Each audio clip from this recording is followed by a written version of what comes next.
तो प्रेम तर वाटणारच ना, त्यात काय। श्रावणी, अगं तू बघतेस ना किती मोठ्या संकटातून चाललाय तो। अगं अशा वेळी आपलं प्रेमच त्याला बळ देणार आहे।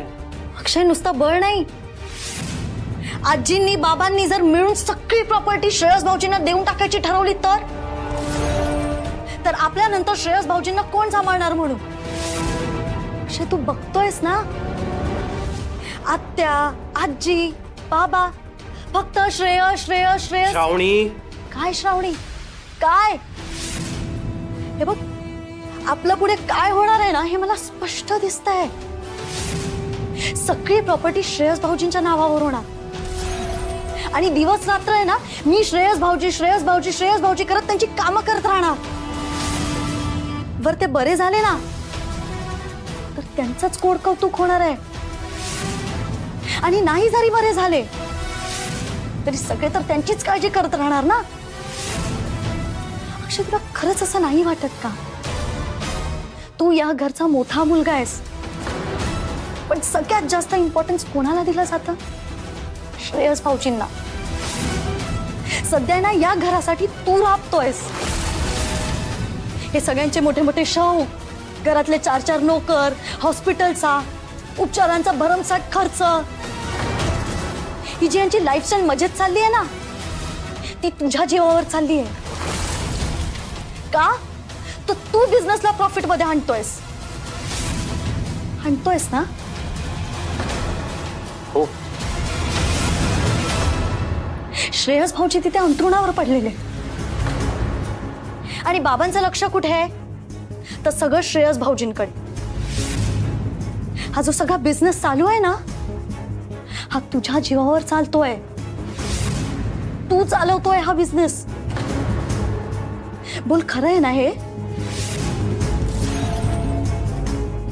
हो, खरंय।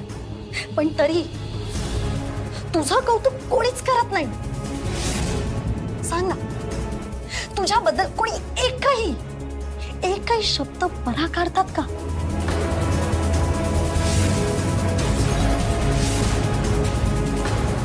कळला ना फरक? तुझी ना या घरात काय किंमत आहे ही कळली?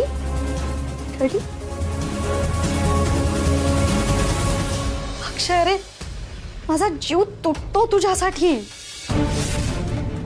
म्हणून मी हे सगळं बोलतीये।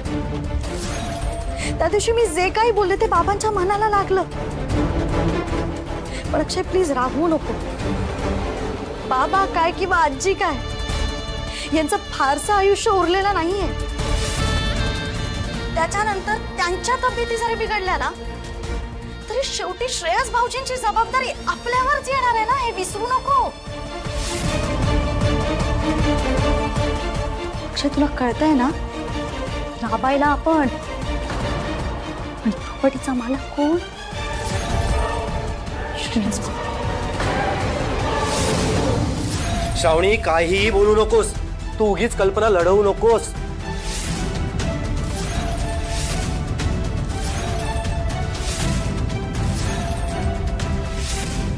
प्लीज।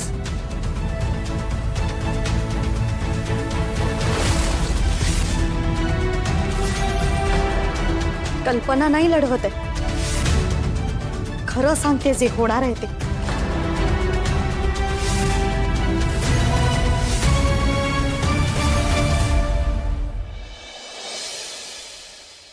मी सांगितलं तसंच केलंयस ना? हो। भाज्या नीट उकडून घेतल्यास ना? हो हो। हा, कारण आणि तिखट घालू नकोस बरं का, श्रेयसच्या घशाला त्रास होतोय। नीट उकडून घे। हा, हो हो।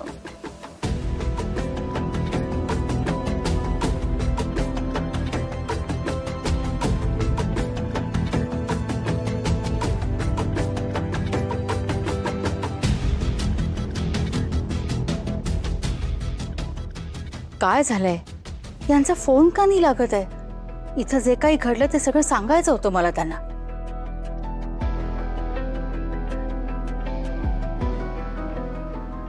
आत्या, तुझ्याशी बोलायचं जरा। अमृता, हा, तू जरा बाहेर जा आणि हाक मारल्यावर ये बरं का? हो चालेल। गॅस कमी कर।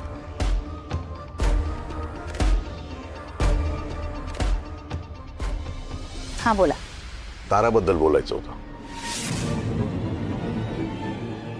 मला तिच्याबद्दल एकही शब्द ऐकायचा नाही. ताई ताई जरा शांत, शांतपणे ऐकून तर घे ना.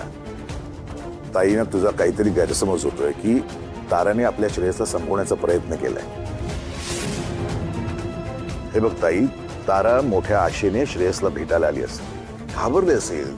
तू तिला म्हणाली होतीस ना की श्रेयसला भेटायचं नाही म्हणून, म्हणून वेश पालटून नर्सचा वेश घालून ती आली असेल. हे बघ ताई, डॉक्टरने श्रेयसला जेव्हा डेट डिक्लेअर केलं आणि आपला श्रेयस मृत्यूच्या दारीतून परत आला त्यावेळी तारा तिथे होती. आणि तारा श्रेयसच्या बाबतीत असं काहीतरी करेल यावर माझा अजिबात विश्वास नाही. ताराबद्दल खात्री आहे मला. तर तू तुझ्या मनात जो काही गैरसमज निर्माण झालाय ना तो काढून टाक. मला तर माहितीच आहे की तारा गुन्हेगार नाहीये, पण ही गोष्ट हे दोघे तिला कन्व्हिन्स करतायत का हे बघायला हवं. आणि आत्या हाही विचार करणं, ताराला जर श्रेयसला संपवायचं असतं तर केव्हाच संपवलं असतं. ते दोघे जण अनेकदा या घरात एकटे असतात. आत्या अगं, तू येण्याच्या आधीपासून ती काळजी घेते श्रेयसची. ती असं करूच शकत नाही. आणि तारा आराध्या म्हणून श्रेयस समोर वावरली म्हणून आपला श्रेयस दुःखातून बाहेर आला, स्वतःला त्यांनी सावरलं. नाही तर आराध्याच्या मृत्यूनंतर तो वेडापिसा झाला होता. ताई, तुम्ही दोघांनी का वकीलपत्र घेतलंय का? नाही म्हणजे मी श्रेयसचं समजू शकते, त्याला तिच्याबद्दल सॉफ्ट कॉर्नर आहे, पण तुमचं काय? तुम्हा दोघांना हे कसं कळत नाही की पैसा आल्यानंतर माणसाचे हेतू कसे कधी बदलतात हे तुम्हाला ठाऊक नाहीये का?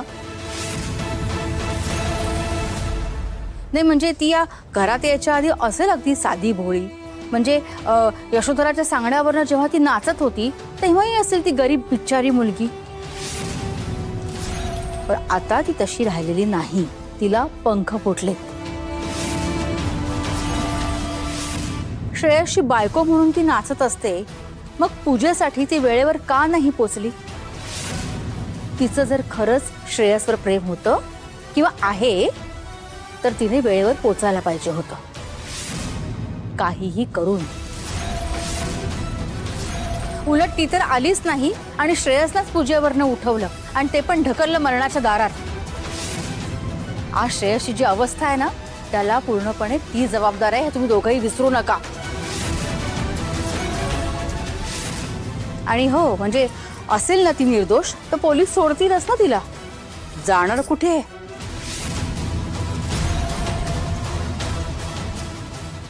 येईल परत घरी. ये रे माझ्या मागल्या आणि ताककण्या चांगल्या. दुसरं काय करणार आहे?